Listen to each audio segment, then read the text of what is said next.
Bonsoir la team, j'espère que vous allez bien. Moi, je me porte très bien.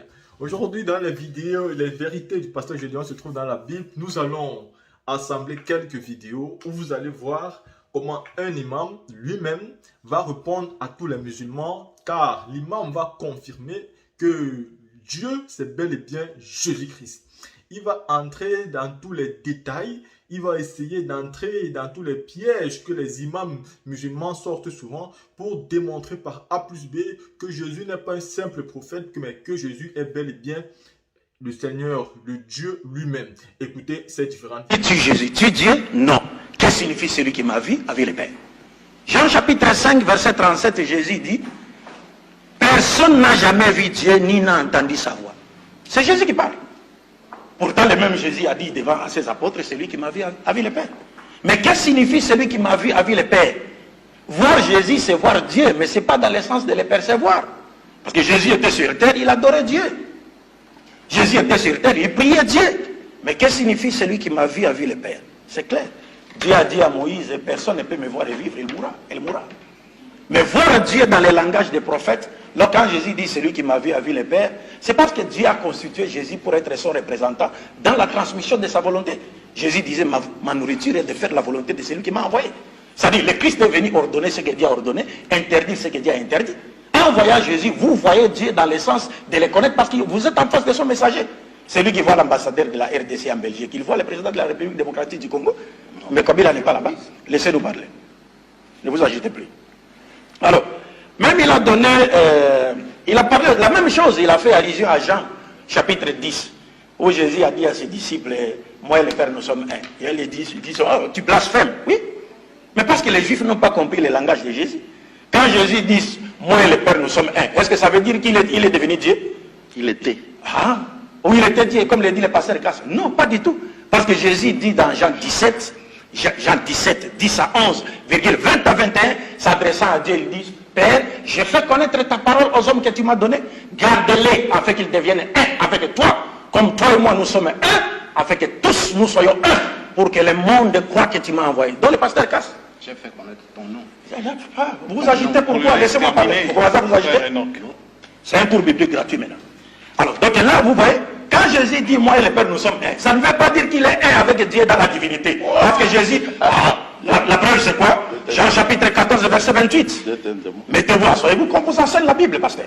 Jean chapitre 14, verset 28, Jésus dit, le Père est plus grand que moi. 1 Corinthiens chapitre 11, verset 3, Pierre dit, je veux cependant que vous sachiez que Christ est le chef de tout homme, l'homme est le chef de la femme, et Dieu est le chef de Christ. Donc, quand on dit moi et le Père nous sommes un, ça ne veut pas dire que Jésus est devenu Dieu. Non, sinon, si ce terme devait conférer à Jésus les droits à la divinité, donc Jésus aurait aussi, donc Jésus était en train de demander à Dieu de faire également de ses disciples de Dieu comme lui. Parce qu'il dit, Père, j'ai fait connaître ta parole aux hommes que tu m'as donné. Ça, c'est le propre des prophètes de Dieu, de transmettre la parole. Jésus disait, personne ne peut venir à moi si le Père ne l'a voulu.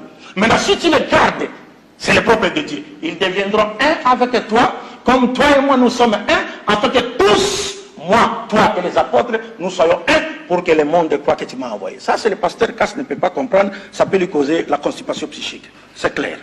Alors, il est venu, l'autre même a donné Ésaïe chapitre 35. Mais c'est trop malheureux, avec Zacharie qui vient de donner.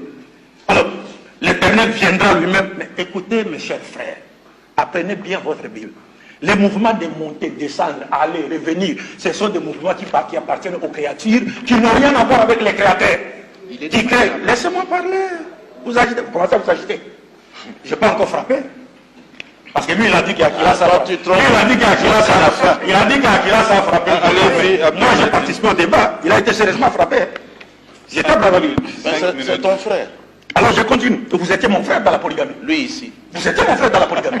Oui. Ah bon, ça va, allons-y alors. Allons-y, laissez-moi parler. Laissez-moi parler. J'étais votre frère dans la polygamie. Frère d'Adam. Ne veut pas la voir. Ah non, laissez pasteur, laissez. Je regarde cette ignorance. On lit Jean chapitre 1, verset 14. Et la parole a été faite chair. Chair, donc Jésus, le Dieu est devenu chair sur la terre. Et avez-vous compris ce verset? Parce que la parole faite chair, selon votre interprétation erronée, qui est donc Jésus, mais il est en train de se faire baptiser par Jean-Baptiste sur terre. Dieu parle Dieu des cieux. Celui-ci est mon fils bien-aimé qui a toute mon affection. Le Saint-Esprit descend sur lui. Quelle est la différence qui existe entre la parole qui s'est fait entendre Dieu des cieux, qui est Dieu, qui pouvait encore créer une autre créature, comme Jésus, en la faisant naître d'une femme vierge, comme Marie. Qu'est-ce que signifie la parole a été faite chair? C'est ça votre problème. Prenez ce cours gratuit, pasteur. Alors, quand on dit la parole a été faite chair, ça ne veut pas dire non. D'abord, ça signifie quoi? Ça va. Quand on dit la parole a été faite chair, la réponse est donnée dans Hébreux chapitre 10, versets 5 à 7. On dit, c'est pourquoi le Christ entrant dans le monde a dit, tu n'as voulu ni sacrifice, ni holocauste, ni offrande, mais tu m'as formé un corps. Qui lui a formé un corps? Dieu. Par quoi forma-t-il le corps de Jésus? Par la parole. L'ange Gabriel va dire à Marie, elle deviendra enceinte. Par la parole de Dieu qui ne retourne jamais stérile, Jésus a été façonné dans l'utérus maternel de sa mère, sans l'intervention du gamin mâle. C'est pourquoi il termine le verset en disant, c'est pourquoi je dis, je viens pour faire, oh Dieu, ta volonté. Il était là pour faire la volonté de Dieu. C'est pourquoi Luc chapitre 6, verset 12 nous dit, en ces temps-là, Jésus monta sur la montagne pour prier. Et il passa toute la nuit dans la prière à Dieu. Mais vous passez toute la nuit sur cabine dans la prière Jésus. Qui priait-il? Je termine avec le dernier verset. Jean chapitre 9, verset 17. 4 minutes. Jésus guérit un aveugle de naissance.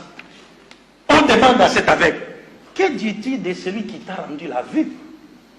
L'aveugle répond, c'est un prophète. Quelqu'un qui dit que Jésus-Christ n'est pas Dieu. Or, dans le document, il a dit que tout homme est pécheur et qu'il y a un seul être qui est pur, cet être-là c'est Dieu. Bon, il est écrit dans le même document que Jésus-Christ est né, pur et sans péché. Bon, si Jésus-Christ n'est pas Dieu, c'est que votre document-là n'est pas sérieux. Parce que le seul être qui est sans péché, pur, d'après vous-même, c'est Dieu lui seul. Maintenant, Jésus-Christ naît par le souffle du Saint-Esprit et il est pur et sans péché. Il a vaincu la mort, il est ressuscité d'entre les morts. Oh, tous vos leaders, vos guides religieux sont morts. Vers de terre ronger leurs testicules. Dieu bénisse sa parole. Jésus-Christ est le véritable Dieu de la création. Il est l'expression de la création entière. En dehors de Jésus-Christ, il n'y a pas d'autre Dieu. Nous terminons le passage. Pourquoi aussi? C'est pourquoi aussi Dieu l'a souverainement élevé. Dieu l'a souverainement élevé. Il lui a donné le nom. Il lui a donné le nom. Qui est au-dessus de tout nom. Le nom qu'il a reçu là au-dessus de tout nom. Avec au nom de Jésus. Avec au nom de Jésus. Tous genoux fléchissent dans les cieux. Ça dit si Jéhovah est un nom qui est aux cieux, il doit fléchir. Alléluia. Si Jéhovah est un Dieu qui est resté au ciel pendant que Jésus-Christ reçoit ce nom glorieux, Jéhovah doit se mettre à genoux. Alléluia. Oui. Et tous genoux fléchissent. Tous genoux fléchissent. Dans les cieux. Sur la terre. Sous la terre. Et que toute langue confesse. Ceux qui sont morts, que la mort a retenu, à toi qui est là, que tu sais que ton prophète ou bien ton leader religieux, votre grand chef est mort, il est encore dans la terre. La Bible dit au nom de Jésus-Christ, va fléchir.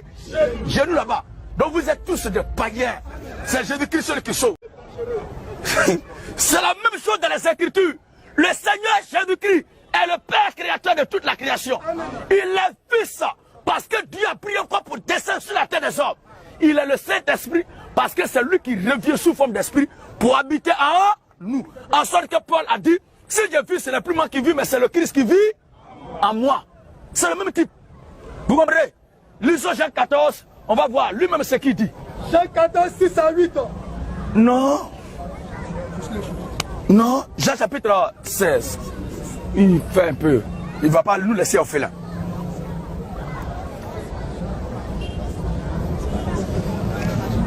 Celui qui n'a pas qui commence.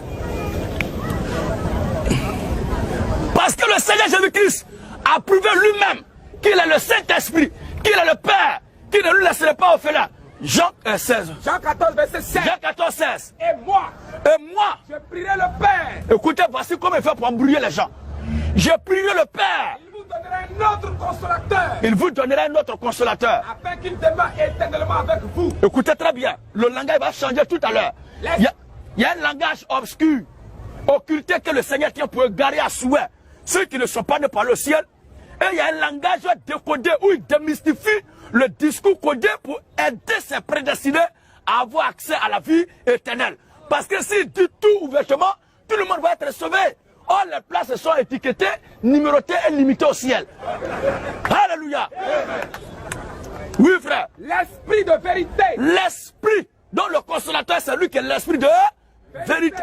L'esprit de vérité. Que le monde ne peut recevoir. Que le monde ne peut recevoir. Qui ne le voit point. Parce que le monde ne le voit point. Ne le connaît point. Parce que le monde ne connaît pas l'esprit de vérité. Mais vous, mes vous disciples, le connaissez. vous le connaissez. Car il demeure avec vous. Le verbe demeurer est conjugué au présent de l'indicatif. Donc le consolateur demeure déjà avec eux. Oh, ce jour-là. Ce jour-là, qui demeurait avec eux? C'est Jésus. Maintenant, il dit, celui qui demeure avec vous là. Oui. Sera en vous. Donc celui qui demeure avec vous, c'est lui qui sera en vous. Je ne vous laisserai pas. Vous voyez, après avoir dit il, trois autres personnes du singulier, pronom personnel, il remplace ça maintenant par première personne du singulier. Il dit je, le il est devenu je. Il dit je ne vous laisserai pas orphelin. Or, quand on dit que cet enfant est un orphelin, il a perdu qui? Or, quand lui dit je ne vous laisserai pas orphelin, ça veut dire que c'est lui qui est le. Il ne va pas abandonner ses enfants.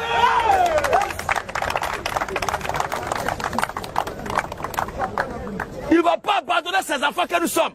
Oui, frère. Je ne vous laisserai pas orphelin. Je ne vous laisserai pas orphelin. Je viendrai à vous. Je viendrai à vous.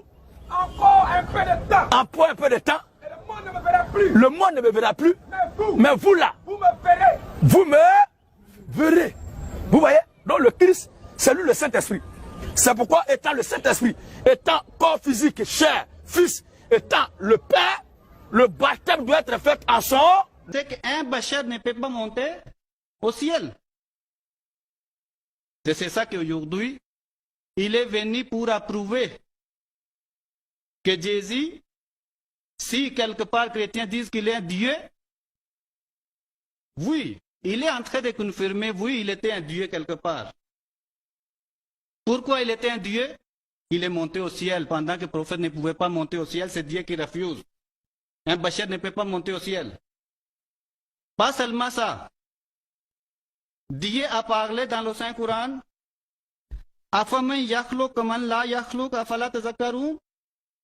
que celui qui crée et celui qui ne crée pas, ils ne sont pas égaux. Et Dieu a dit que la personne que vous appelez Dieu, il ne crée rien, pendant qu'eux-mêmes ils sont créés. C'est-à-dire créer aussi, c'est un acte de Dieu. C'est Dieu qui crée. Mais le frère, il dit, Jésus créait. Les oiseaux, ils soufflaient sur eux. Vous ne voyez pas deuxième signe que quelque part, les chrétiens, ils ont raison pour dire que Jésus est Dieu. Pendant que le prophète Mohammed, il n'a rien créé. Il n'est jamais monté au ciel. C'est Dieu a dit, un bachar ne peut pas monter au ciel. C'est ça qui nous montre que Dieu a même lancé le défi. Que même vous réunissez tout le monde, vous ne pouvez pas même créer un mouche.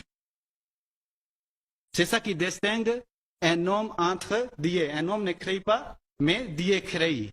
Cela signifie que aujourd'hui il est venu pour approuver que Jésus est supérieur sur le prophète Mohammed. Et Jésus n'est pas parmi les bachars. Pourquoi le prophète Mohammed, il ne pouvait pas monter au ciel, mais Jésus jusqu'à aujourd'hui, contre la nature de Dieu, il est monté au ciel.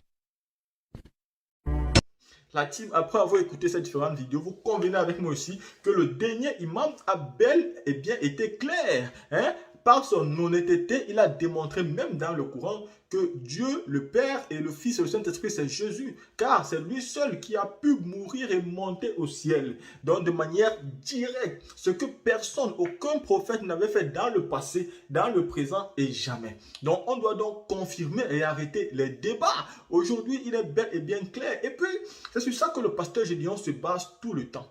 Celui qui peut nous montrer le Dieu, l'unique sur cette terre, nous montre donc son Dieu qui s'est ressuscité. Jésus-Christ est mort et il a vaincu la mort. Après la mort, il est ressuscité le troisième jour. Il est venu, il a béni ses disciples et il est parti retrouver son Père dans le paradis tout en pardonnant. Avec Jésus, on a eu des guéris, des malades qui ont été guéris, des aveugles qui ont vu, des handicapés qui ont pu marcher. On a eu des morts qui ont été ressuscités. Ce n'est pas la puissance d'un prophète, mais c'était la puissance du Seigneur Jésus-Christ lui-même. Et c'est pourquoi aujourd'hui, aujourd'hui, avec l'honnêteté de cet imam, on peut dire que le débat a été clos. Parce que c'est comme ça. C'est seul le Dieu, le Père qui va mourir et se ressusciter. Seul Dieu va vaincre la mort. Tous les prophètes vont mourir et ils ne reviendront plus jamais. Donc celui qui doute que Jésus-Christ est Dieu, qui nous montre dans son Dieu, qui nous montre dans la capacité de son Dieu de mourir et de se ressusciter. Il nous montre dans la capacité de son Dieu de soigner les malades, de ressusciter les morts, de faire marcher des personnes, de faire voir des aveugles, qui nous montre dans ce Dieu-là. Aujourd'hui, il n'y a plus de débat. Des personnes qui disent que